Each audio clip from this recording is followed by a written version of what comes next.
ருத்ரனுக்கு மேல ஈஸ்வரம், ஈஸ்வரத்துக்கு மேல மகாதேவன், மகாதேவனுக்கு மேல சதாசிவம், சதாசிவத்துக்கு மேல பரசிவம், பரசிவத்துக்கு மேல பராபரசிவம், பராபரசிவத்துக்கு மேல பரக்கிருதி, பரக்கிருதிக்கு மேல சுத்தம், சுத்தத்துக்கு மேல பேரானந்தம். இத்தனை நிலை இருக்குது. அப்ப நாம வணங்குறது எது? பேரானந்தம். அந்த பேரானந்த வெளியில தான் நாம கலக்கிறதுக்கான ஆயத்தம் இருக்கிறோம். நாம அந்த நிலைக்கு போறதுக்காக நாம இருக்கிறோம். அதுக்குண்டான மந்திரம் தான் சிவாய நம. அதனாலதான் அது சூட்சம மந்திரம்.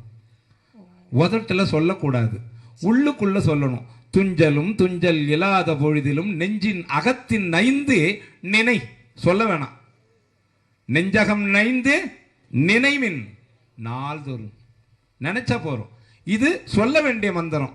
உன்னை நான் மறைக்கணும் சொல்லும் என்ன நமச்சிவாயவே சொல்லிக்கிட்டே இருக்க வேண்டிய மந்திரம். நமச்சிவாயன்றது கைலியம்பதி வாசனை குறிக்கக்கூடியது. சிவாய நமன்றது பிரம்மமாகிய பேரானந்த சிவத்தை குறிக்கக்கூடியது. அது சேவேறு சேவடி. அங்கு சென்று அடையிறது அவ்வளோ சீக்கிரம் முடியாது. அது அநேக இதுக்கெல்லாம் அப்பாற்பட்டு போகிறது. அதெல்லாம் அப்புறம் ஞானமாக இருக்கும். நுழைஞ்சு உள்ள வர்றதுக்கு கொஞ்சம் கஷ்டம். எடுக்காதீங்க அதை.